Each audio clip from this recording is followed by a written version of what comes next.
Do we need another remake of the first Resident Evil game? No. But as long as we don't get a Code Veronica remake, they can remake the first game as often as they want. Father!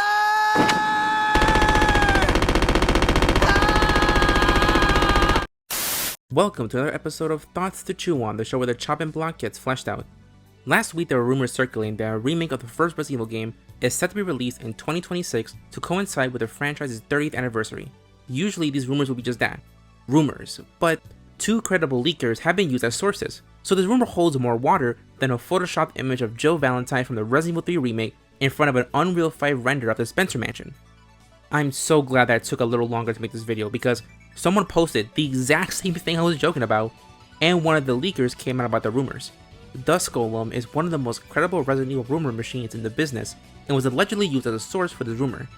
On May 19, 2024, he came out about the rumors and had this to say in the following tweets. For the record, I have never commented anywhere that a new remake of RE1 is happening for the series' 30th anniversary in any way. Multiple people online have tried to attest that to me, but I've never said anything of the sort. In big part since I think the rumor is bullshit. People might be surprised, but I don't actually just believe in baseless rumors. And as far as I know, nothing of the sort of what's being claimed with RE1 for a 30th anniversary thing is happening in any shape or form. That's all I gotta say on it. It's someone lying. Before Dusk Golem released his statement, I found some of the details pretty out there. For example, every zombie would have their own unique model, and there would be no pre-rendered backgrounds so that everything would load at once before a door opened, the door being a pseudo loading screen. The modern Resident Evil games are infamous for reusing assets and having weird visual hiccups. There's no way in hell that Capcom would do either one of these things, let alone both. Some details made it seem somewhat plausible, from a speculative point of view, but this statement from Dusk Golem feels like the nail in the coffin regarding further concerns about an actual remake of the first game coming down the pipeline. But I still want to talk about it because I have ideas for what I would have wanted to see in a hypothetical remake. Plus I want to follow the thought process for why Capcom would even go down this route. The consensus from the fanbase when the rumor was announced was both confusion and annoyance. Capcom already created a remake of the first Resident Evil in 2002 and made a great remaster in 2015. So what was the point? Furthermore, most fans assumed that Code Veronica and Resident Evil 5 would be the next games to get the remake treatment. Code Veronica because it will be the last of the classic Resident Evil games to get remade. Plus, Code Veronica is one of the weirder entries in the franchise.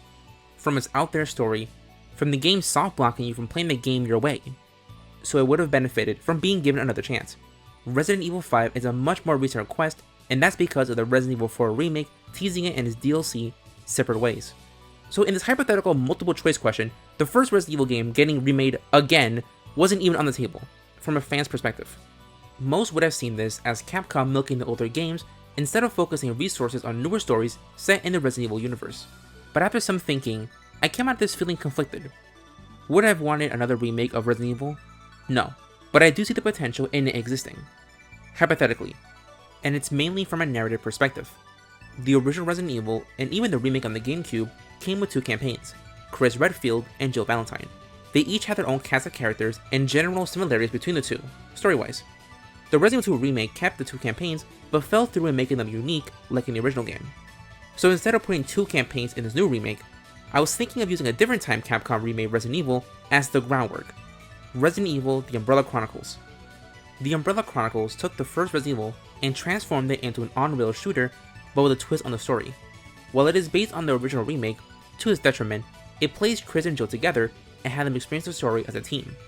On top of experiencing the events of the game in a different way, The Umbrella Chronicles added new story chapters that bridge the gap between Resident Evil 0 and the first game, so there are more story opportunities to mine from and expand upon in this hypothetical remake.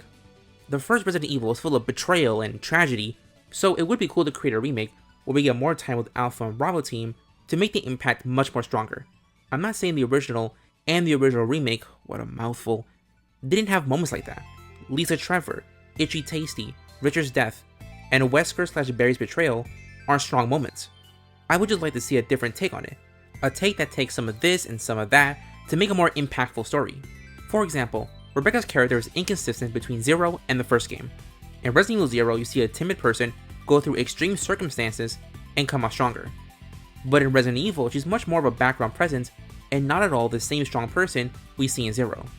Umbrella Chronicles' mini stories, featuring Rebecca, show what she would have been if her character between the two games were written consistently. In the original game, Raccoon City's elite police force, STARS, sends their Bravo team to the Arclay Mountains to investigate a series of gruesome murders, but they end up going missing.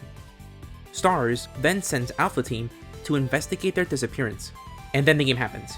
Imagine if the remake begins with a cutscene or narrative gameplay moment that shows the moment the Spencer Mansion falls, or maybe breaks into gameplay to chronicle the final moments of Bravo Team. Overall, I like Capcom to do something that's both respectful of the source material, while not being afraid to try different things. I mean, the original remake did it, and is considered one of the greatest games of all time. Man, I really would have loved to get a full game that has Craig Bernatowski as Wesker. Maybe someday. Consider the village infected. Complete local saturation. You know what? I know it's fake, but let's take a look at some of the details that we got about this remake. On May 17th, the Twitter account @ResiEvilCentral posted a breakdown of a video by Biohazard Declassified that discussed details he read from an anonymous email about the supposed remake. The first is that the title for the remake is Biohazard RU1, which makes sense based on the titles of the other remakes. Biohazard is what Resident Evil is called in Japan, so I wonder what the English translation will be. Would it be just Resident Evil 1 or Resident Evil Biohazard?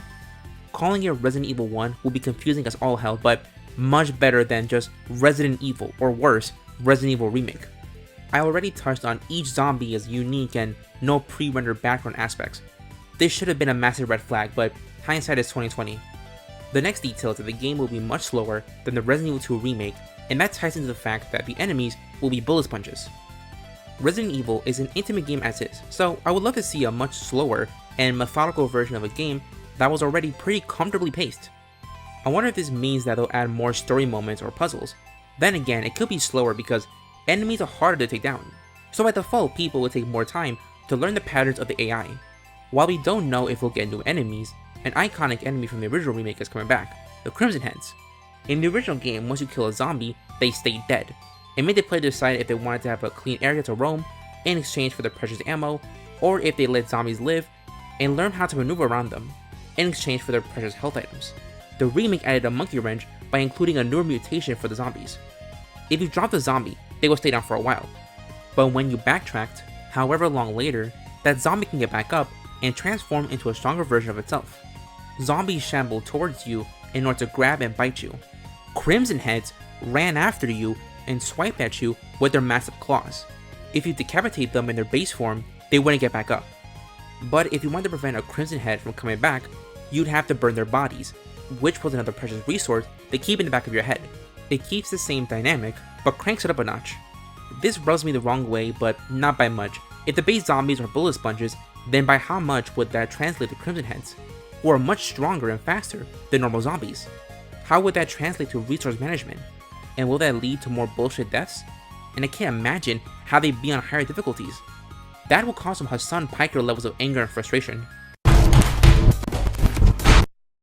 The breakdown also mentions a different kind of third-person camera, which is another red flag in hindsight. At first glance, I thought this would mean a more cinematic approach to it, considering the removal of the pre-rendered backgrounds. But it could be just vague tech speak that's not meant to be anything but something to go, ooh, over. Before seeing the tweet, I was mainly excited to see how they tackle the story and expand on the lore of the first game. I wasn't really expecting anything completely new, just aspects of the story that were already there, but never touched or expanded upon.